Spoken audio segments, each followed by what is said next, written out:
What's the good word, y'all? DKB here. So we are starting our New York Jets 2023 Undrafted Free Agent Scouting Breakdown. The New York Jets released yesterday, or at least May 5th. I'm not sure when I'll upload this for you guys to see.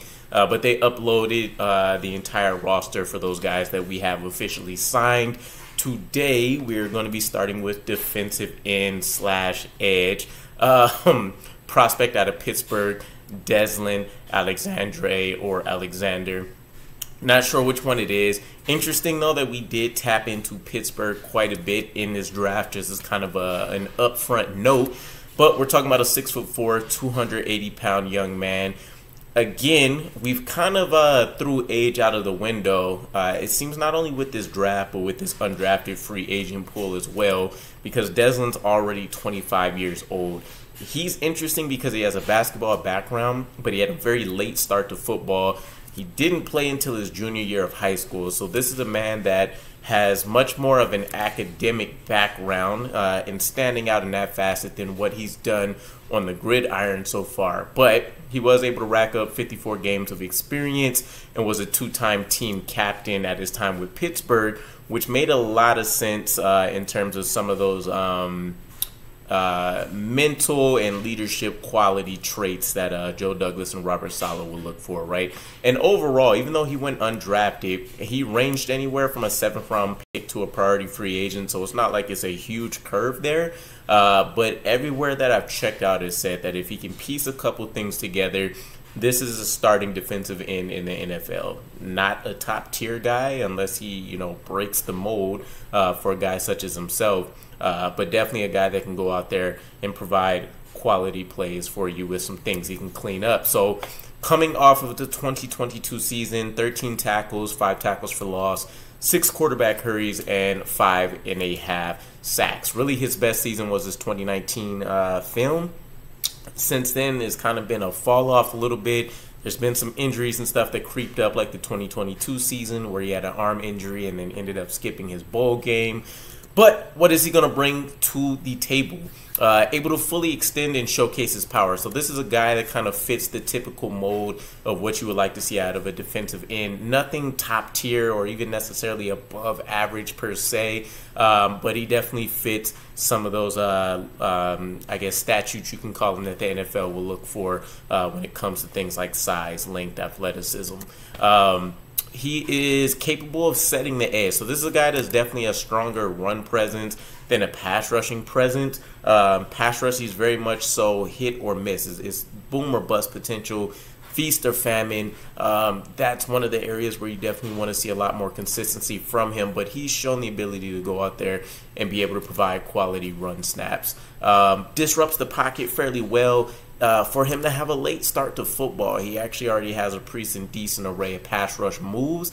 It's just not necessarily the greatest plan and technique used to employ all of those, but he probably has the rip move as his best, technical use of it so far. And he also has a pretty solid spin move when he's utilizing his speed to power conversion and different things like that.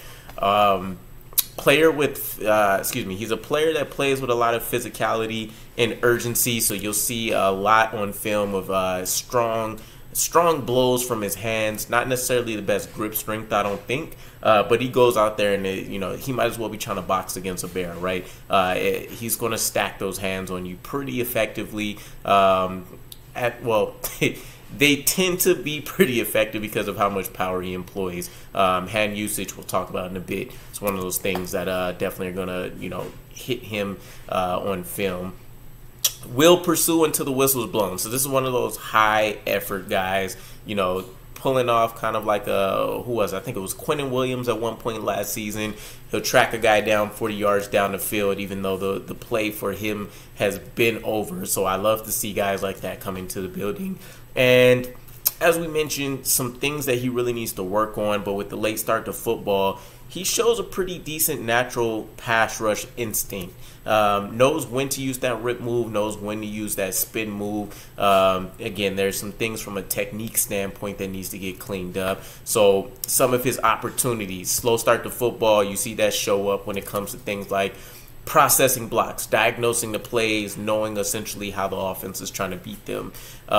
Because of that slow processing ability, you see him actively almost thinking on the field, which means you'll see a lot of stuff on tape where he's not forcing contacts on blocks when he would have needed to, or he's out of position in plays where generally he would have been able to go out there and make the stop or get a hit on the quarterback, different things of that nature.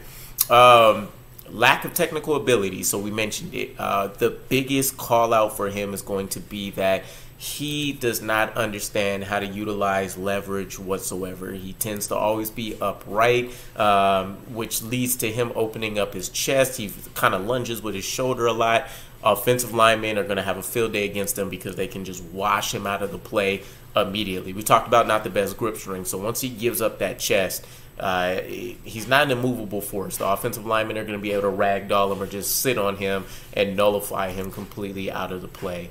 Some short and choppy steps that you see takes away from when he does effectively use his hands, because he's not, forcing the issue and kind of giving up that or forcing the offensive lineman to give up ground. And then lack of lower body strength. You've also seen him get beaten by tight ends and fullbacks often enough to where that's a bit of a concern. So starting defensive end is kind of the ceiling for this guy's career arc. Who knows if he actually gets there? He's in one of the best places for a defensive lineman to be developed for sure. But honestly, I feel like this is a guy that will effectively end up just being a camp body for us for the long term, right? If he sticks around for that. There aren't any elite prototypical traits with a guy like this. You like the fact that he's had captain experience. He's at least been able to get over 50 games of experience. But he doesn't strike me as like a Jonathan Marshall guy that's hanging out on the sidelines. Who are some of the other defensive linemen that we had that were chilling out? I think it's been more defensive tackles for us than defensive ends. But yeah, he doesn't strike me as a guy that you get excited about seeing him develop on the sideline and you wait 2 to 3 years out. He's just a guy that's going to be a good Jets. Not Jets flight squad. That is us. But he's going to be a guy that's going to be a good scout team player to kind of help simulate what defenses want to use against him long term for us. But I don't expect for him to make any kind of crazy noise. So let me know what your guys' thoughts are. I'll catch you again. Peace.